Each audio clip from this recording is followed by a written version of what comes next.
Hello दोस्तों, मैं हूं एडवोकेट ईशान, एक्सपर्ट वकील में आपका स्वागत है। दोस्तों, आज हम बात करेंगे कि बॉम्बे हाईकोर्ट के एक जजमेंट के बारे में कि कब पति और उनके जो रिलेटिव्स है उनके ऊपर 498A का केस लगेगा या फिर कब नहीं लगेगा। इसके बारे में बात करेंगे। किन एलिगेशन यानी कि पत्नी के द्वारा कौन से एलिगेशन करने पर जो 498A का केस हो सकता है और कब 498A का केस नहीं हो सकता है, और जो पति और उसके रिलेटिव्स है उनको कब 498A के केस से राहत मिल सकती है।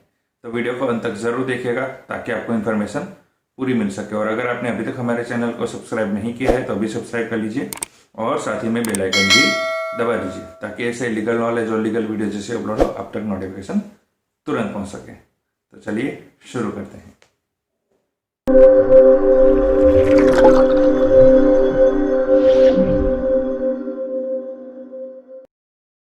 तो फ्रेंड्स, अक्सर हमने ये देखा है कि जब भी वाइफ के द्वारा 498A का कंप्लेन किया जाता है तो वही एलिगेशन लगाया जाता है कि उससे पैसों की डिमांड की गई, डाउरी की डिमांड की गई, दहेज की डिमांड की गई।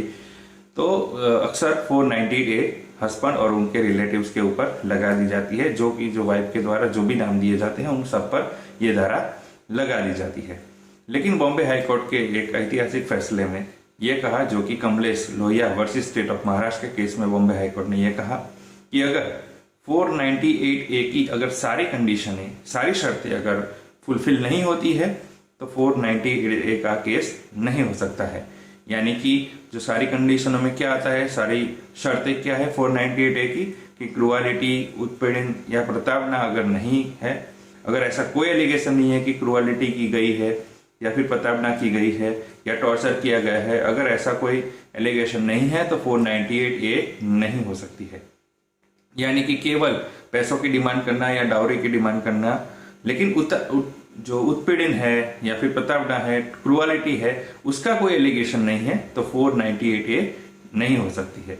यानी कि सारी जो कंडीशन है जो 498A की वो फुलफिल होनी चाहिए तो ही 498A का केस हो सकता है।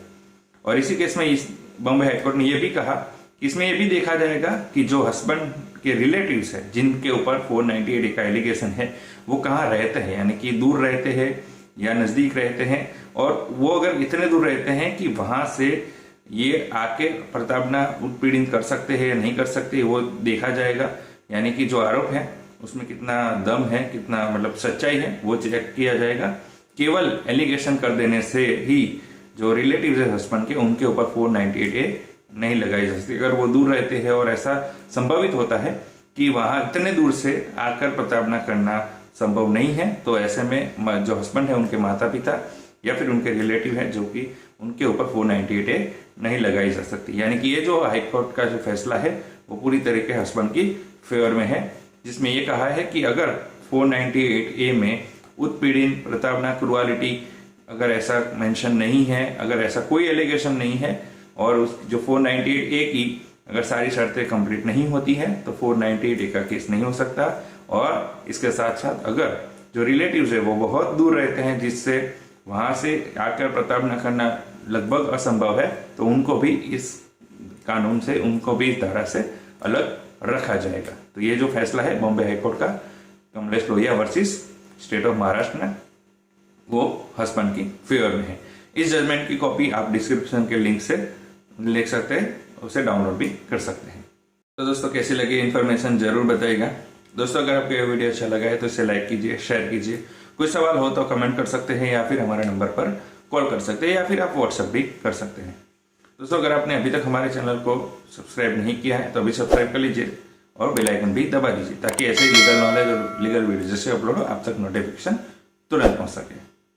इसके साथ आप हमें हमारे सोशल मीडिया प्लेटफॉर्म पर भी फॉलो कर सकते हैं, फेसबुक, ट्विटर, इंस्टाग्राम पर भी आप फॉलो कर सकते हैं।